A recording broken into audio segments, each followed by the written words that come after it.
بسم اللہ الرحمن الرحیم اللہم صل علی محمد النبی الأمی وعلى آلہ وبارک وسلم بلغ العلا بکمالہ کشف الدجا بجمالہ حسنت جمیع خصالہ صلو علیہ وآلہ۔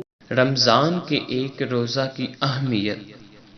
حضرت ابو ہریرہ رضی اللہ تعالی عنہ سے روایت ہے کہ نبی کریم صلی اللہ علیہ وآلہ وسلم نے فرمایا، جو شخص رمضان کا ایک روزہ بلا عذر شرعی یعنی سفر اور مرض کے بغیر چھوڑ دے، مدت العمر اس کی تلافی کے لیے روزے رکھے، تب بھی ایک روزے کی کمی پوری نہیں ہوگی۔ اللہ اللہ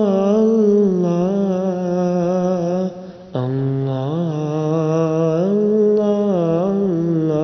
اللہ اللہ